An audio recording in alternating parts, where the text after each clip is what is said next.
Whew, it's hot. But I'm not going to complain because I don't like to be cold. I'd rather just be hot than be cold. It's that time of day with my cool, refreshing beverage.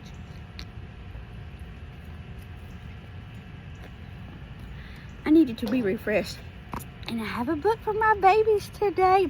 And this is a blast from the past. LYLE, Crocodile. I wonder if this book is older than you, Mimzie. Let's see. Let's check out. Oh, this was Kevin's book. Hey, Kevin. Shout out. This is your book. Yes, this book is older than your Mimzie by 4 years. So, lots of people probably have read LYLE, Crocodile. But we're going to read it today. All right. Oh, and Kevin, this is a well-loved book because he's been writing in his book. All right. So, here's our first pretty picture. This is the house. The house on East 88th Street. Mr. and Mrs. Prim and their son Joshua live in the house on East 88th Street. So does LYLE. Listen. Swish, swash, splash, swoosh. That's LYLE. All right, LYLE, the crocodile. Did you know Mimzie used to have an alligator? I did. His name was Charlie. If you don't believe me, go look it up in the Texarkana Gazette because we made the front cover. All right, so anyway, we've got some original artwork there with LYLE in his bathtub. Kevin, look at him. Him's precious, learning how to write his name like a big boy. LYLE was very happy living with the Prim family. He was especially happy when he was being useful. Aren't we all? We should all be happy to be useful. Like helping Joshua brush up on schoolwork. Look, they're doing flashcards. But if LYLE was happy, he was making someone else unhappy. Perfectly miserable, in fact. That someone else was Loretta, Mr. Grump's cat. Mr. Grumps lived just 2 houses away from the Prims. Whenever his cat caught even the slightest glimpse of LYLE, she would fling herself into a nervous fit. Calm down, Loretta. LYLE wanted desperately to win Loretta over. He tried flashing his sweetest, most toothsome smile at her to show how really friendly he was. That's a friendly, toothsome smile. But this only frightened the distrustful animal even more. Look at Loretta. She is not impressed. And her owner's name is Mr. Grumps. Does not sound fortuitous. In the end, Mr. Grumps, who was even more excitable than his cat, would burst from the house shaking an angry fist at LYLE. Something will have to be done about that crocodile, he shouted as LYLE fled to the safety of his own house. You know, my neighbors didn't really complain a lot about my alligator Charlie, even when he got loose and was living in the ditch for a couple days. And that's another story for another day. To take his mind off his troubles with Loretta and Mr. Grumps, LYLE filled his days playing with Joshua and his friends. He loved being it. Oh, can you imagine playing hide-and-go-seek with a crocodile? I'm intrigued. He could skip double dutch 100 times without missing. That is mad skills because Mimzie cannot double dutch. I can, what's this called?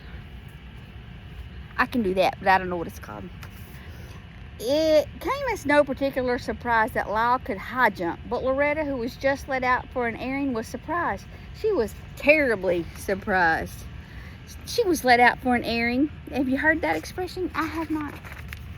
Loretta was so surprised and so shaken, she fled to the nearest tree, and no amount of coaxing would bring her down. Not until Mr. Grumps arrived to rescue and comfort her would she consider coming down. Calm down, Loretta. I say that like Papa didn't take his ladder out to that tree over yonder, and after 3 days he had to climb up there and get Cracker out of the tree. He did do that. Something will have to be done about that crocodile, stormed Mr. Grumps. Now Mr. Grumps was really furious. Now he knew he would be snappy, irritable, and impossible to live with when he returned to his job in a big department store the following day. Calm down. For the next several days, Mrs. Prim thought it best to keep LYLE close to her side. Together they fussed about the kitchen, preparing good things for the family to eat. When the weather permitted, they took lunch to the park. Look at him feeding the little birds. LYLE was always one for sharing. If I had taken my little Charlie to the park, he'd have gotten the pond, and that would have been that. You know, he rode around in the back of my truck for 3 weeks one time while they redid the floors in Mimzie's classroom. Can you imagine going to be the little buggy guy at the grocery store and going to put the groceries in the back of the nice little lady's pickup truck, and there's a whole alligator in the back of her truck? That happened. They even took trips downtown. There was much to see in the big city and much to do. Mrs. Prim could spend hours just browsing around antique shops. Same, girl, same. Lyle could spend hours watching building construction. They both loved to ice skate. Now, Mimzie roller skate, but ice skate, I can't do that. My ankles are just not powerful enough. One day, Mrs. Prim and Lyle went shopping in a big department store. Unfortunately for everyone, it turned out to be the very same store in which Mr. Grumps had an important position. Oh, Lord, we might need a drink for that. It's very hot outside. I'm getting a little parched. Excuse me.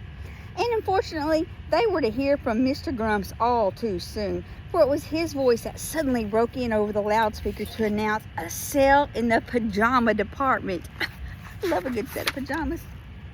Immediately, it was as if everyone in the store was in desperate need of pajamas. Separated from Mrs. Prim, Lyle was swept along with the crowd. Look at that. They're serious about their PJs.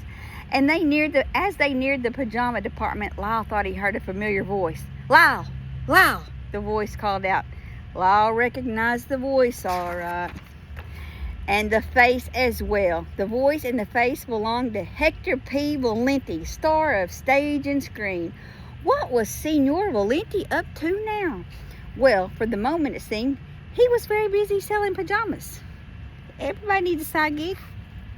Lyle remembered unhappily his days of traveling and performing with Signor Valenti, but in spite of everything, the two were delighted to see each other once more. In another part of the store, Mrs. Prim searched frantically for Lyle. "Excuse me," she said to the lady at the information booth, "have you seen a crocodile going past?" "He was wearing a red scarf." "No," answered the lady. "I have no information about a crocodile wearing a red scarf." And see, here's where you're smart aleck. Mimzie's going to say, "Well, what about a hot pink scarf with green polka dots? Did you see one of those?" Anyway, carry on, Mimzie. "Excuse me," said Mrs. Prim to the sporting goods salesman. "Have you, by chance, come across a crocodile? His name is Lyle." "Sorry, madam," answered the salesman. "I have not come across any crocodiles named Lyle today." "What about Aloysius? Any crocodiles named Aloysius?" Mrs. Prim grew more and more upset. "Excuse me," she said to a man wearing a white carnation. "I have lost my crocodile, and I don't know what to do." Whatever the man answered, Mrs. Prim never heard, for his voice was lost in a chorus of other voices shouting, "More, more, more, more." And I'm going to read while you look at the pretty page. Oh, sorry, my phone made a sound. I had to make sure we were recording. Those voices belonged to the huge crowd of shoppers surrounding Hector P. Valenti and Lyle. Because they had an audience and because Signor Valenti could not resist showing off, he had persuaded Lyle to join him in a free performance of their old stage act. "More, more," the surprised but delighted shoppers called out, forgetting all about wanting or even needing pajamas. Mrs. Prim caught up with them just in time to hear still another voice charged with fury shout, "What is going on here?" That was Mr. Grumps. And when Mr. Grumps saw what was really going on, his face turned red, blue, and purple with rage. "Madame," he gasped, "we do not permit crocodiles in this store, you know. Remove him at once." "And you, sir," he pointed dagger-like finger at Signor Valenti, "you, sir, are dismissed." That's the fancy way of saying he's fired. Something will have to be done about that crocodile. Those warning words of Mr. Grumps still rang in their ears as they said goodbye to Signor Valenti outside the store. He is attacking britches. Mr. Grumps at last made good his threat to do something about that crocodile. The next day he appeared at the Prim's door with papers authorizing Lyle to be committed to the city zoo. "The zoo?" Miss Prim exclaimed miserably. "Whatever would Lyle be doing in the zoo?" He'll be doing whatever it is normal crocodiles are supposed to be doing, snapped Mr. Grumps, who wasn't being at all nice about it. The Prims examined the papers. They appeared to be in order. There was little they could do, at least for the moment, to prevent Mr. Grumps from putting Lyle in the zoo. They're hauling him off to the pokey. Lyle's first night was difficult indeed. Lyle has been cuffed and stuffed. Excuse me. Not wanting to seem unsociable, he decided to join the other crocodiles who were cozily piled together. Just when he thought he had gotten himself comfortable on top, he awakened to find himself crushed to the very bottom. That does not look like a good night's rest. We're almost done. Lyle's restlessness so annoyed the other crocodiles, they all just got up and stomped off in a huff. Rude? They should be friendly to the new guy. Lyle was happier during the day when visitors came. He amused everyone with his unusual tricks, and before long was the biggest attraction at the zoo. You go, Lyle. I'm so proud of you. Joshua and Mrs. Prim visited regularly, arms laden with games, toys, and the Turkish caviar Lyle so loved. Mrs. Prim did her best to smile and appear cheerful, but she couldn't hide her concern. "Are you feeling all right, dear?" she would ask. "Are you getting enough rest? Are you making friends with the other crocodiles? Do the lions keep you awake at night? Is the floor too damp? Do the flies pester you?" Lyle shook his head yes or no, depending on the question. He tried putting on a brave front, but Mrs. Prim knew very well he was unhappy and fought back her tears. Bless it. One night, a new keeper appeared at Lyle's cage.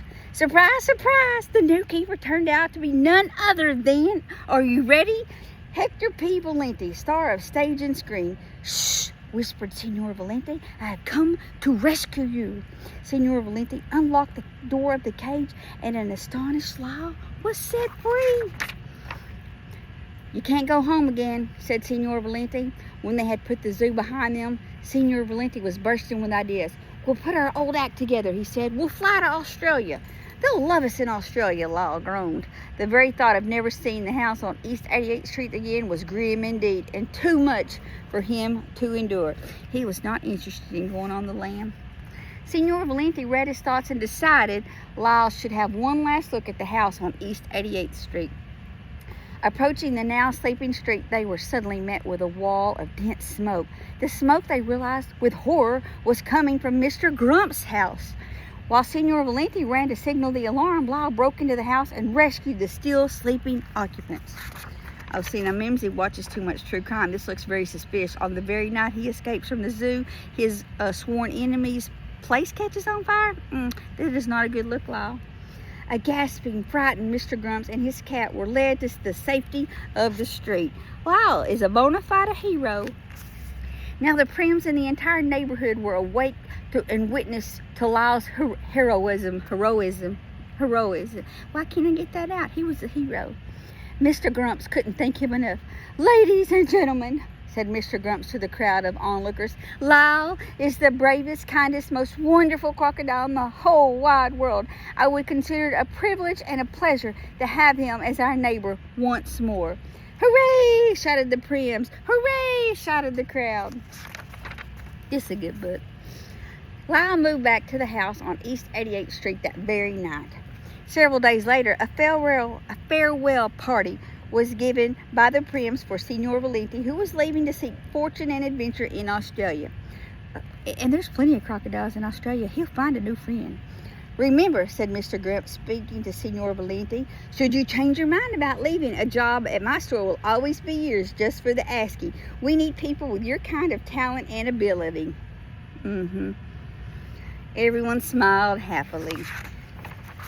Even Loretta. That was a good book, especially for being 60-something years old, older than me. That's a cute little book. I liked it. I dare say that I love this book. Oh, but not as much as I love you.